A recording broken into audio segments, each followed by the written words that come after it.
Eu quero falar hoje sobre um desejo ardente pela vitória.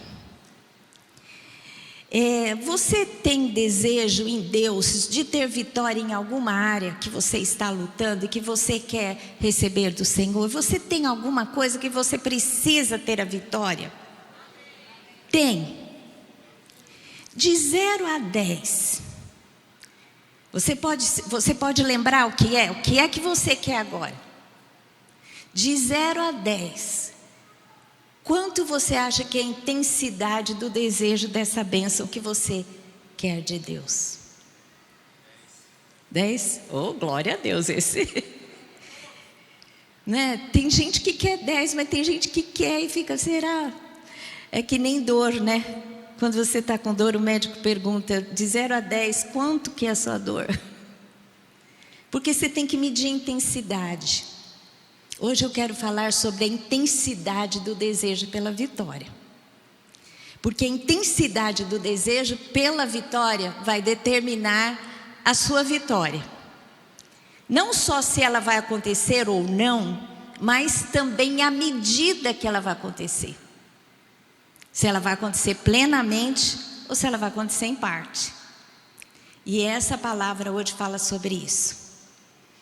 É uma história que está em 2 Reis, capítulo 13, de 14 a 19. São os últimos momentos da vida do profeta Eliseu. Eliseu foi o grande profeta, sucessor de Elias, que recebeu a porção dobrada de Elias, que fez maravilhas no nome do Senhor. E o profeta estava doente.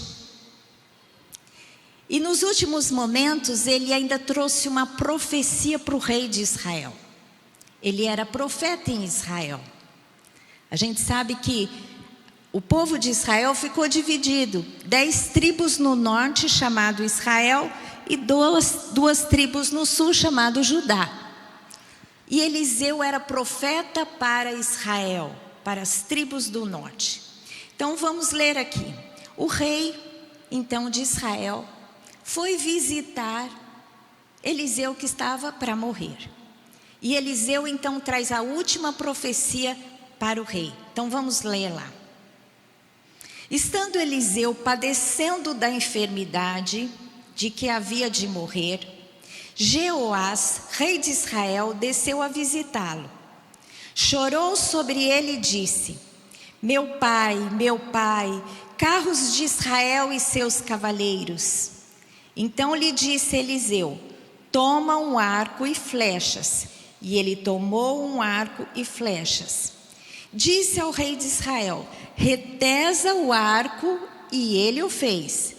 Então Eliseu pôs a mão sobre as mãos do rei e disse: abre a janela para o oriente. Ele a abriu.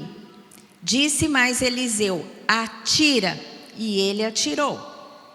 Prosseguiu: flecha da vitória do Senhor, flecha da vitória contra os sírios, porque ferirás os sírios em Afeca até os destruir. Disse ainda: toma as flechas, e ele as tomou. Então disse ao rei de Israel: atira contra a terra, e ele a feriu 3 vezes e cessou. Então o homem de Deus se indignou muito contra ele e disse: 5 ou 6 vezes a deverias ter ferido, então feririas os sírios até os consumir. Porém agora só 3 vezes ferirás os sírios. O rei Jeoás foi visitar Eliseu, e Eliseu trouxe uma profecia para o rei. E ele começou a fazer um ato profético. O que é um ato profético? É algo que você faz no natural para estabelecer algo espiritual. E o profeta Eliseu fez isso. Ele falou: Jeoás, pega o arco e as flechas. Ele pegou. Ele pôs a mão sobre a mão do rei. Passando ali o quê? A imposição de mãos traz autoridade. E ele pôs a mão sobre a mão do rei e falou: atira para o oriente, que é onde estava a Síria. os seus inimigos. E ele atirou para o oriente. E ele disse assim: você destruirá os sírios. Depois ele falou, ele declarou, primeiro ele impôs as mãos, depois o profeta declarou. Ele disse: atira contra a terra, e ele a feriu 3 vezes e cessou. Mas antes, ele prosseguiu e falou: flecha da vitória do Senhor. Ele profetizou, essas flechas, profeticamente, serão o quê? Como é que se diz? O povo atirando, né? Dando golpes nos seus inimigos e os vencendo. E ele disse assim: flecha da vitória do Senhor, flecha da vitória contra os sírios, porque ferirás os sírios em Afeca, que era a região, a cidade, até os consumir. Ele impôs as mãos, transferindo a autoridade, e ele profetizou a bênção. Aquelas flechas simbolizariam a vitória sobre os sírios, os seus inimigos. E o rei pegou na segunda vez e atirou 3 vezes. E o homem de Deus, Eliseu, ficou indignado contra ele. E ele disse assim: se você tivesse atirado 5 ou 6 vezes, você teria consumido os sírios por completo, para sempre. Mas porque você atirou 3 vezes, você só os ferirá 3 vezes. Dito e feito. Aconteceu como o profeta havia determinado. E eles feriram em guerras, em batalhas, em incursões 3 vezes os sírios, mas não os derrotaram completamente. Por que ele ficou tão indignado? Não era o número, porque ele disse assim: você atirou 3 vezes, podia ter 5 ou 6 vezes. Mas o que ele quis dizer é: a sua intenção para a vitória está muito fraca. Você imagina, o profeta passa autoridade, o profeta declara a vitória e fala: pega a flecha. E ele, 1, 2, 3. E o profeta fica indignado. Ele falou: tinha que ser 5 ou 6 vezes. Eu imagino que ele devia ter feito assim.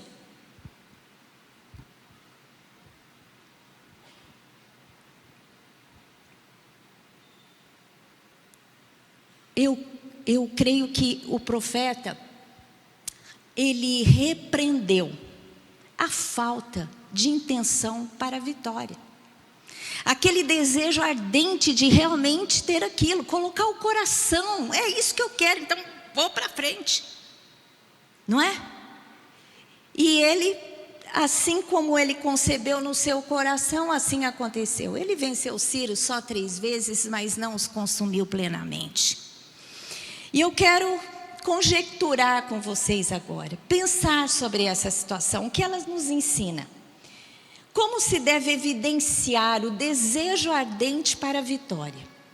Como você evidencia que você realmente quer ter a vitória de Deus nas circunstâncias que você está vivendo, nas suas batalhas, nos seus enfrentamentos da vida?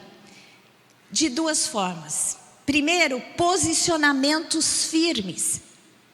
E segundo, ações contundentes. Posicionamento, você tem que se posicionar e você tem que agir. Porque não adianta só se posicionar e não agir. Tem que ter as 2 coisas.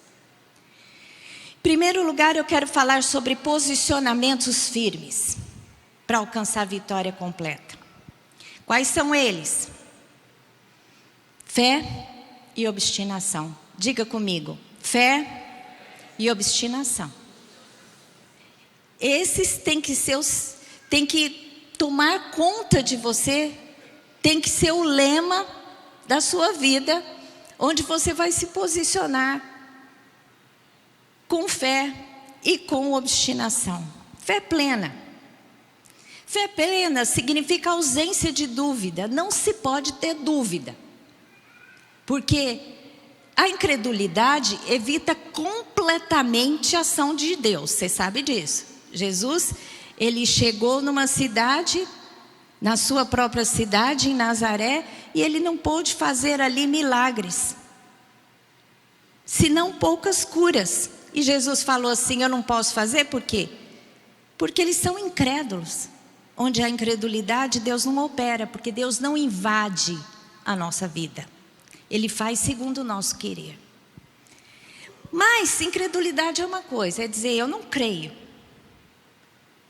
Mas dúvida é outra. É você crer uma hora e daqui um pouco você não crê mais, da outra hora você está crendo, querendo, da outra... Não pode haver dúvidas. Tiago 1, 5-8 nos ensina sobre isso. Ele diz: se porém algum de vós necessita de sabedoria, peça a Deus, que a todos dá liberalmente e nada lhes impropera, e ser-lhe-á concedida. Aqui o que é o alvo? Pedir sabedoria. Como alcançá-la?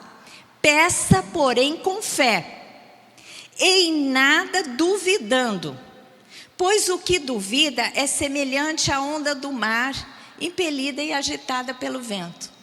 Vai e volta, vai e volta, vai e volta.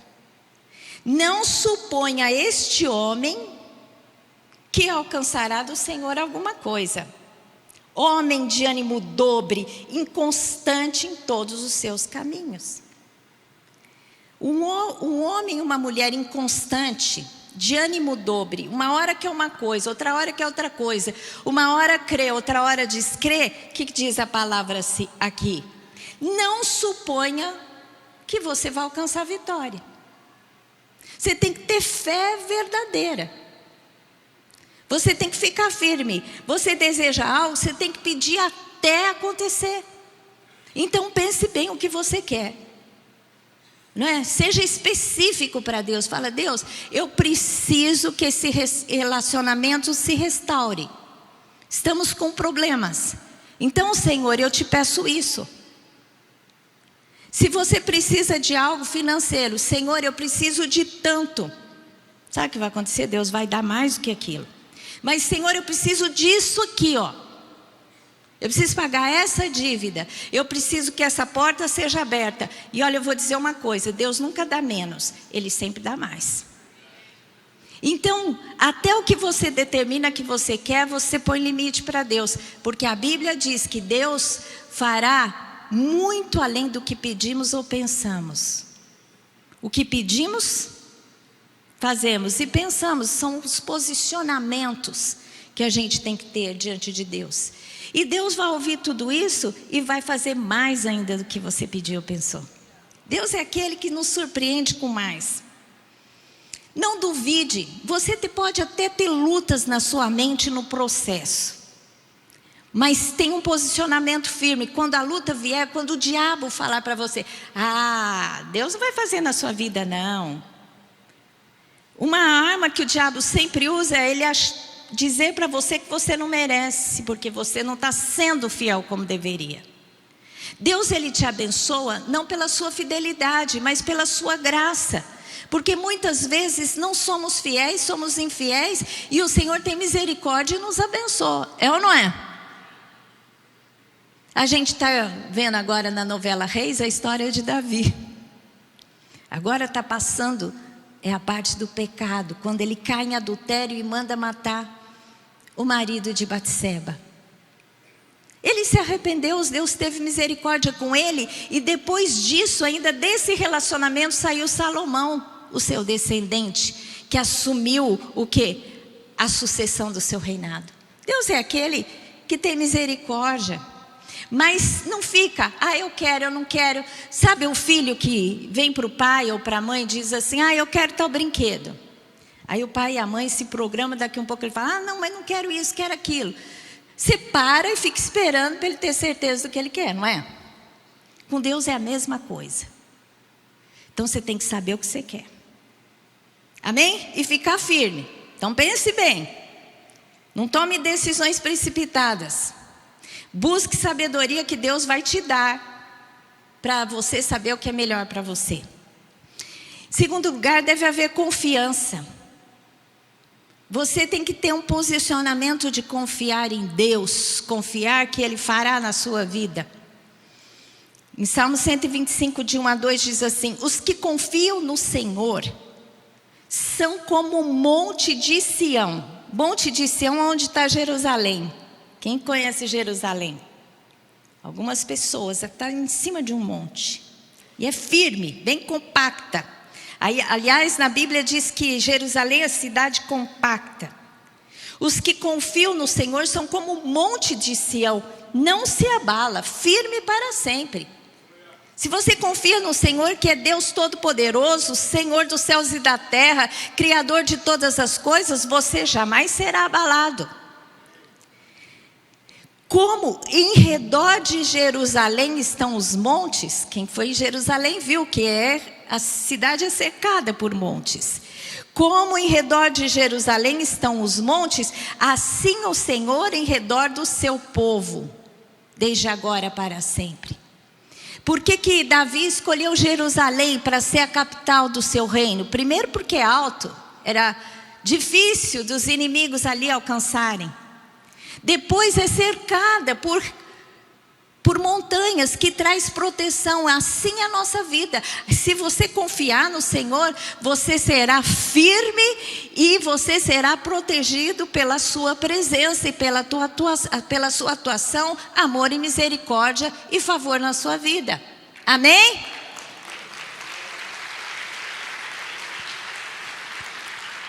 Segundo lugar, você precisa ter obstinação. Fé e obstinação. Você tem que ser firme, você tem que saber o que quer. E você tem que ser intenso naquele desejo. O maior exemplo de obstinação um dos grandes, eu quero citar aqui Paulo. Eu pus aqui o exemplo de Paulo. Davi eu pus em outra parte. Paulo era obstinado. Quando ele não tinha conhecido Jesus ainda, ele era um fariseu, ele era obstinado em quem? Perseguir os cristãos, porque ele cria que eles estavam contrários à fé judaica. E ele então perseguiu os cristãos, porque ele era obstinado em fazer aquilo que Deus tinha para ele, fazer o certo. Quando ele encontra Jesus, quando ele se converte, ele se torna obstinado em cumprir o propósito que Deus destinou para ele, porque Deus falou para ele: você vai ser apóstolos aos gentios, você vai falar aos gentios. E Paulo assumiu com obstinação essa tarefa. Lá em Filipenses 1, 18 a 20 fala sobre isso. Paulo, quando ele escreveu a carta aos Filipenses, ele estava preso. E sabe o que aconteceu quando Paulo ficou preso? Os inimigos de Paulo continuaram pregando o evangelho para que o evangelho expandisse, fizesse um reboliço e acrescentasse ainda mais tribulação e até uma condenação maior para Paulo. Eles faziam para que Paulo fosse ainda mais prejudicado. E olha o que Paulo diz aqui, Filipenses 1, 18 a 20. Todavia que me importa, uma vez que Cristo de qualquer modo está sendo pregado, quer por pretexto, quer por verdade, também com isto me regozijo. Sim, sempre me regozijarei. Porque eu estou certo de que isto mesmo, pela vossa súplica e pela provisão do Espírito Santo de Jesus Cristo, me redundará em libertação, segundo a minha ardente expectativa e esperança, que em nada serei envergonhado. Ele está dizendo assim: uns estão pregando por pretexto, outros por discórdia, mas eu não me importo. O que me importa é que o evangelho seja pregado. E eles estão achando que vão acrescentar tribulações à minha vida? Não, ardente expectativa e esperança que nada serei envergonhado. Eu não vou ser envergonhado de qualquer forma. Façam eles A ou B ou C, ou intentam contra mim pregando o evangelho, mas eu não serei envergonhado. Porque ele era obstinado, ele sabia para que ele tinha sido chamado, para estabelecer o reino e pregar a palavra entre os gentios. Ele falou: em nada serei envergonhado, antes com toda a ousadia. Como sempre, também agora será Cristo engrandecido no meu corpo, quer pela vida, quer pela morte. Gente, isso é obstinação. Um homem que saiu e evangelizou em 3 viagens missionárias, fundou várias igrejas, ele expandiu o evangelho. A gente vai às 7 igrejas da Turquia, escrito em Apocalipse, e grande parte delas foram fundadas por Paulo. Paulo escreveu 13 epístolas do Novo Testamento. Ele foi um homem que na minha opinião foi o 12º apóstolo, que recebeu um chamado extraordinário e foi obstinado. Mesmo preso, ele falou: nem aqui eles vão me derrotar, nem aqui eu vou parar, nem aqui eu serei envergonhado, porque eu sei que há um propósito para eu estar aqui. E eu vou glorificar a Cristo, seja pela vida, seja pela morte. E é isso que temos que ter também, obstinação. Você tem um alvo na sua vida, Deus te chamou para um propósito, vai em frente, não importe aquilo que você está sofrendo, não importe os obstáculos.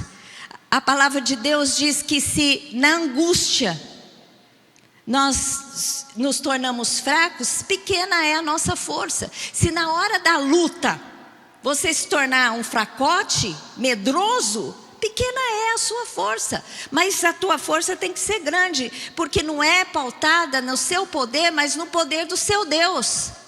Amém? A gente tem que entender aquela figura. Quando você estiver na luta e o diabo te der um golpe, você fecha a boca e engole os dentes. Mas não dê ibope para ele. É isso que é ser obstinado na luta. Quantos empresários abrem uma empresa e passam por diversos reveses até prosperarem? Quantas vezes num relacionamento você tem dificuldade, mas você tem que batalhar para ficar firme nos anos, estabelecer uma aliança em Deus e batalhar, mas não desistir do seu casamento. Se você deseja alguma coisa, um alvo, alguma coisa material, e você acha que é longe demais, não tem perspectiva, ore até alcançar, trabalhe para isso. Amém? Temos que ser obstinados. Em Hebreus 10, 38 e 39, o texto diz assim: todavia, o meu justo viverá pela fé. Se retroceder, nele não se compraz a minha alma. Nós, porém, não somos dos que retrocedem para a perdição. Somos, entretanto, da fé para a conservação da alma. Amém? Glória a Deus. Vamos aplaudir ao Senhor. Então eu falei sobre posicionamento de fé e obstinação. Diga comigo: posicionamento de fé e obstinação. É isso que eu vou buscar em Deus. Amém? Posicionou-se, agora você tem que agir. O que Eliseu falou para o rei? Você vai atirar, mas tem que ser firme, porque você vai ter que sair daqui e conquistar. Quais são as ações? Ações contundentes, firmes, fortes, para alcançar a vitória. Eu pus aqui 2 também: orar e adorar e lutar. Comece orando e adorando, porque você já tem um respaldo principal da sua vida. Até direcionamento você tem quando você começa a guerra debaixo de oração e adoração. Em Lucas 11, de 5 a 8, fala da parábola do servo inoportuno. Isso Jesus que contou. Então é ensinamento dele. E diz assim: disse-lhes ainda Jesus: qual dentre vós, tendo um amigo, e este for procurá-lo à meia-noite e lhe disser: amigo, empresta-me 3 pães, pois o meu amigo, chegando de viagem, procurou-me e nada tenho de lhe oferecer. E o outro lhe responda lá de dentro, dizendo: não me importunes, porque a porta já está fechada, os meus filhos comigo também já estão deitados. Vai embora. Não posso levantar-me para tos dar. Digo-vos que se não levantar para dar-lhes, por ser seu amigo, todavia o fará por causa da importunação, e lhe dará tudo o de que tiver necessidade. Em outras palavras, um amigo chegou na casa do outro, bateu e falou assim: me dá pão, porque chegou uma visita e eu estou sem pão. Aí o que estava dentro da casa falou: mas eu já estou deitado, os meus filhos comigo, eu não vou abrir a porta. Antigamente, nesse tempo, eles se apagavam tudo, dormiam todos juntos, então já estava tudo estabelecido para dormir. E ele falou assim: eu não vou fazer isso agora. Aí ele falou, Jesus, ele deu a seguinte lição: se aquele que está dentro, que foi requisitado, não fizer por amizade, ele vai fazer por causa da importunação. Porque o outro não vai desistir enquanto não conseguir o que quiser. Assim, Jesus está querendo dizer o quê? Que nós temos que ser inoportunos com Deus. Pois é. E hoje tem uma mensagem que, na minha opinião, é mais de incredulidade do que uma verdade que Jesus nos ensina. Tem gente que diz assim: tem gente que busca a Deus por causa da bênção. Você tem que buscar a Deus por causa de Deus, porque você precisa de Deus. Mas você pode buscar a Deus porque Ele é galardoador da sua vida. Ele é o provedor da sua vida. Então não tem nada demais você buscar aquilo que Deus pode prover para você. E hoje em dia, eu acho que porque tem muitos exageros de gente que pede mais do que adora, não é? Tem muita gente que acha ruim de pedir porque acha que não é certo. E Jesus está dizendo: olha, você quer alguma coisa? Tem que ser diante de Deus assim: eu quero, até conseguir. Nos detalhes, gente.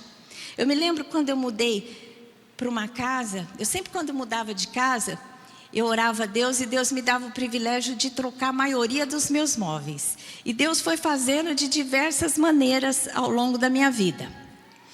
Mas um dia eu mudei para uma casa e compramos algumas coisas novas, porque a gente morava num apartamento pequenininho. Mudamos para uma casa maior, não cabia os móveis, ficavam impróprios.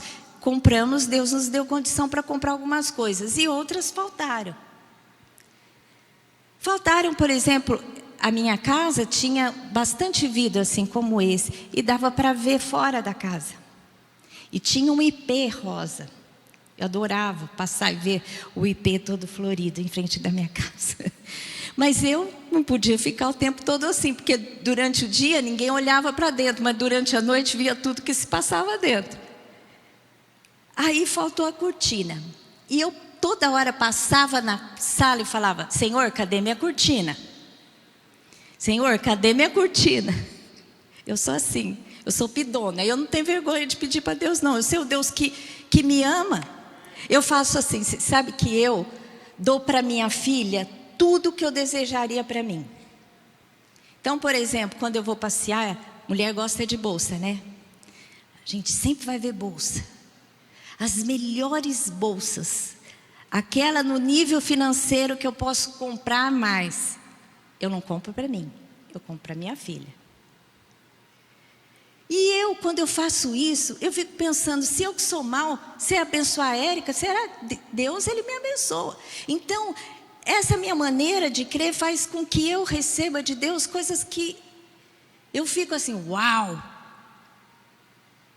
Se você crer dessa forma, você vai ser que nem esse servo oportuno. Se Deus não fizer por amizade, Ele vai fazer pela importunação. Mas Deus não é aquele que faz. Ele faz pela sua fé, de fato. E se você for ali insistente, Deus vai te dar. Amém? Isso é palavra de Jesus, gente. Não vai dizer que é coisa da pastora Lília, não, que é muito pidona que está te ensinando a ser pidão. Mas é o que Jesus me ensinou. Eu tenho muitas experiências sobre isso e eu quero que vocês aprendam. Amém? Glória a Deus. Vamos aplaudir ao Senhor porque Deus é bom. Adoração. Salmos 119, 164 a 168. Diz assim: 7 vezes no dia eu te louvo, pela justiça dos teus juízos. Intenso, né? Aqui alguns dizem que é Salmo de Davi, não é comprovado. Mas se você já pensou 7 vezes, diz que 7 vezes Davi ia buscar o Senhor. Por isso que nunca perdeu uma batalha. Era intenso na adoração. Grande paz tem os que amam a tua lei. Para eles não há tropeço. Espera o Senhor na tua salvação e cumpra os teus mandamentos. A minha alma tem observado os teus testemunhos. Eu os amo ardentemente. Tenho observado os teus preceitos e os teus testemunhos, pois na tua presença estão todos os meus caminhos. Olha que coisa linda. Aqui diz assim: na tua salvação cumpro os teus mandamentos. A minha alma tem observado os teus testemunhos e eu os amo. Como? Cadê o texto? Põe de novo lá. A minha alma tem observado os teus testemunhos, ou seja, a tua palavra, a tua verdade, aquilo que o Senhor estabeleceu. E eu os amo. Tem que ser com paixão. Se você tiver paixão, você vai ver o que você vai receber de Deus. Vai ser glorioso. Finalizando a história da cortina que eu esqueci de falar. Gente, o Senhor me deu condições para eu comprar a cortina. Comprei a cortina. E a cortina veio com um ligeiro defeito no tecido. Aí eu acionei a loja. Falei, olha, precisa trocar ou consertar isso aqui. Sabe o que eles fizeram? Eles mandaram outra, nem tiraram de lá, mandaram outra igualzinha. Na época era top de seda e tal. E eu fiquei com as 2 cortinas. Aí eu pus a cortina na sala e o resto eu espalhei pela casa. Deus deu muitas vezes a cortina. Então Deus faz essas coisas com a gente. E aqui é adorar com intensidade, com paixão mesmo. Porque você vai acionar o favor de Deus na sua vida. Em segundo lugar, nós temos que lutar. Aqui nós temos que... O que nós temos que fazer? Quais as ações? Orar e adorar. Primeiro buscar Deus. Recebeu de Deus? Saia para a luta, meu filho. Também não adianta ficar sentado, porque Deus faz a parte dele, mas temos que fazer a nossa, não é? Então, lutar até alcançar a vitória. Aqui eu dei o exemplo de Davi e Jacó. Davi, ele era obstinado, ele era uma pessoa que saía e enfrentava os seus inimigos, por isso que nunca perdeu uma batalha. E olha o que ele diz numa das suas orações. Ele diz assim: persegui os meus inimigos e os derrotei, e só voltei depois de haver dado cabo deles. Então ele perseguiu, mas ele não voltou no meio do caminho, não. Ele só voltou depois que ele destruiu todos os seus inimigos. Acabei com eles, esmagando-os a tal ponto que não puderam levantar-se. Ou seja, foi até o fim. Caíram sob meus pés, pois de força me cingiste para o combate e me submetestes os que se levantaram contra mim. Ele reconheceu, ele falou: Deus, eu vou e vou até o fim, até que eles sejam derrotados, porque o Senhor me cingiu de força para que eu lutasse. Então eu tenho a força no Senhor, e o Senhor submete debaixo de mim os meus inimigos. Então a gente tem que sair para a luta com essa consciência. Vai até o fim, não desista no meio do caminho. Porque muita gente começa do processo: eu quero tal promoção. Aí começa a ser fiel no trabalho, se esmerar, aí passa um tempo, ele fala: eu acho que não vai dar certo. Aí fica naquela lentidão de novo, não sabe chegar. Você já pensou, às vezes você está próximo da sua bênção? Como aqui, o rei Jeoás podia ter sido enfático no ato profético, né? Mostrando a intensidade. Não, 3 vezes. Quantas vezes você está armando o seu arco e dando a flechada no seu inimigo para você conquistar? Se for só 3 vezes naquela lentidão, meu filho, você não vai chegar lá. Você pode ter uma vitória parcial, mas não será completa. Davi, ele ia até o fim. Ele só voltava depois de dar cabo dos seus inimigos. E ele é uma inspiração para nós. E Jacó foi uma inspiração também. Jacó foi o líder que Deus disse: eu escolhi você. Eu amei a Jacó e aborreci-me de Esaú, que era o seu irmão gêmeo. Os dois podiam ter recebido o quê? Aliás, não era dele a bênção da primogenitura. A gente sabe que Abraão teve Isaac, Isaac teve Esaú e Jacó. Esaú era o primogênito, mas Jacó queria a bênção da primogenitura. E ele lutou por ela, e ele conseguiu. E um dia, quando ele estava voltando do lugar onde ele tinha estado com seu sogro, voltado para a terra da sua família, ele precisava ter uma luta, ele precisava lutar e ter a bênção de Deus, porque ele ia enfrentar Esaú, o seu irmão, que estava contra ele. Não sei se vocês lembram daquela história, quando Isaac foi dar a bênção da primogenitura, Jacó enganou o seu pai e recebeu a bênção.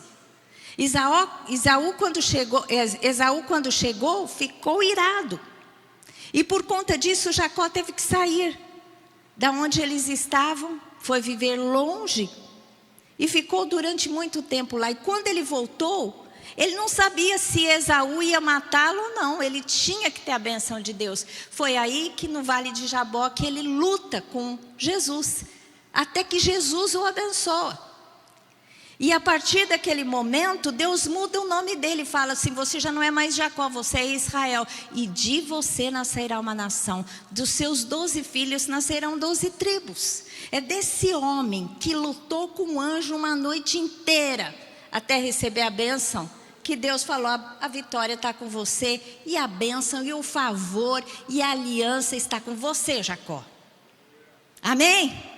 A gente tem que ser como Jacó. Olha o texto que diz: ficando ele só, lutava com um homem, que era Jesus, até o romper do dia.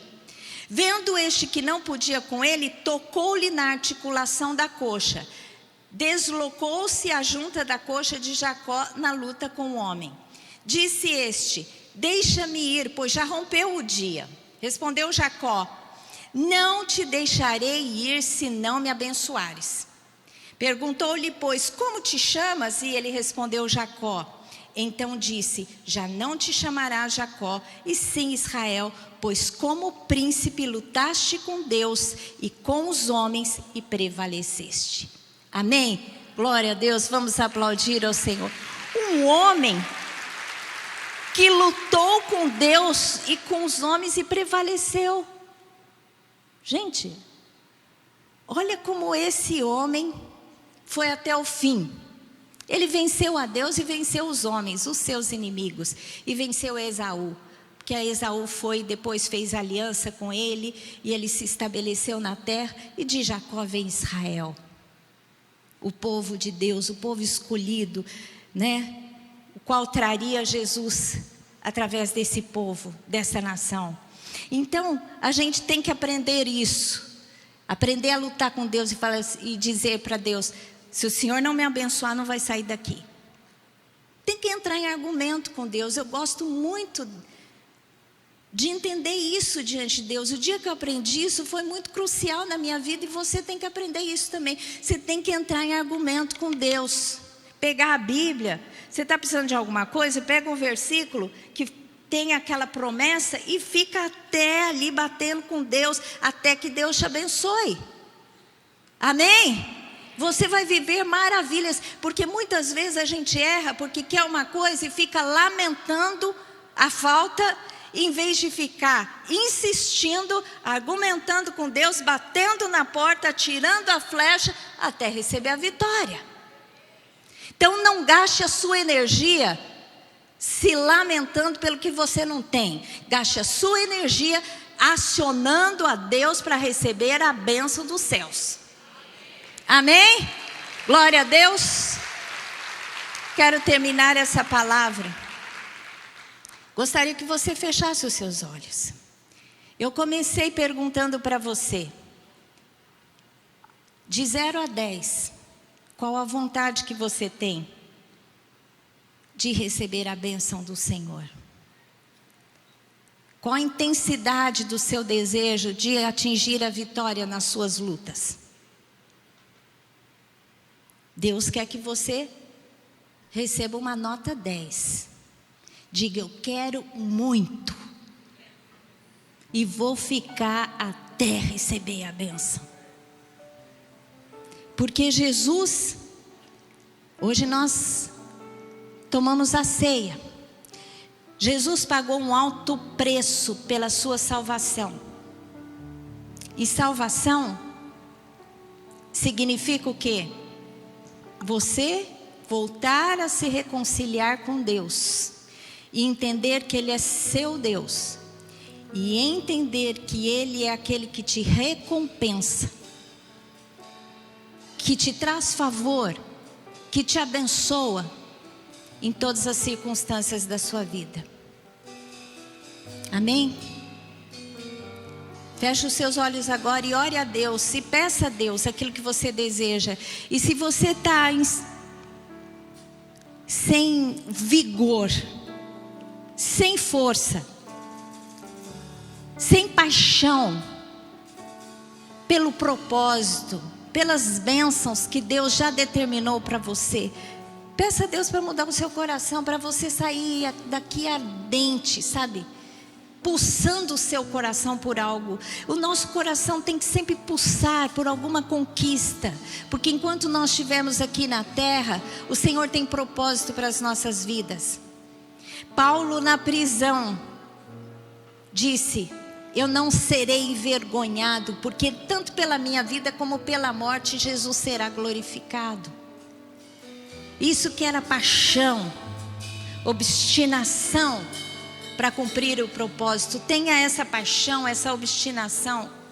Se você é um empresário, Deus quer prosperar a sua vida, para que você abençoe a obra, abençoe as pessoas que estão ao seu lado, trabalhando com você, seja a área do seu trabalho. Se você é uma dona de casa, Deus quer que você seja sábia, edificando o seu lar, deixando um legado de bênçãos para as suas gerações, para os seus filhos, para os seus netos. Vocês homens que estão aqui, eu não sei o que vocês fazem, Deus os chamou para quê? É lá que você tem que ser bênção, é lá que tem que ter os alvos de conquista, de avanço, nada de retrocesso. Porque Deus tem bênçãos e bênçãos infinitas para a nossa vida. Eu gostaria de orar com você, fique em pé. Por favor, e eu gostaria que você orasse comigo. Nós vamos orar entregando a nossa vida para Jesus. Talvez tenha pessoas aqui que nunca tenham feito, vão poder fazer pela primeira vez. Se você não fez, se você já fez, você vai renovar a sua fé no sacrifício de Jesus. Amém? Entrega a sua vida e entrega tudo que Deus tem para você. Que você no processo, você não perca nada. Diga para Deus, Deus, no processo, no caminho da minha vida, eu não quero perder nada. Eu não quero que o diabo roube nada de mim.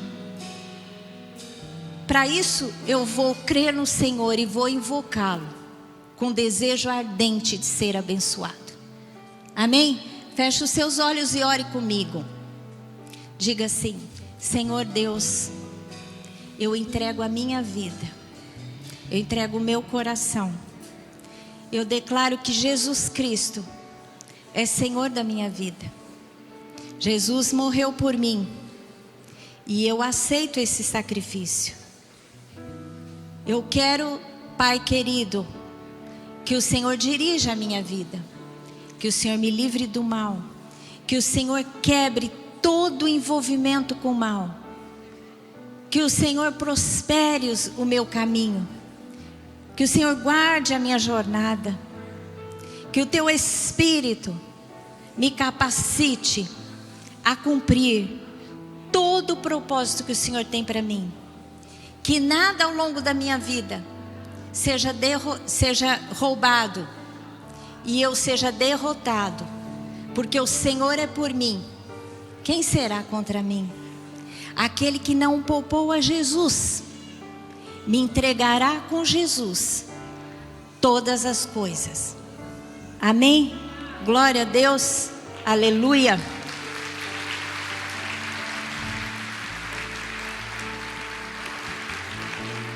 Tem alguém aqui que fez essa oração de entrega a Jesus pela primeira vez? A palavra de Deus diz que nós cremos com o coração.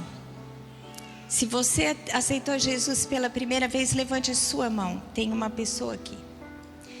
Tem mais alguém? Os diáconos. Vai uma pessoa aí do seu lado orar com você. Se você está conosco online, entregou a sua vida para Jesus, acione o QR Code para que nós possamos conhecer você. Amém?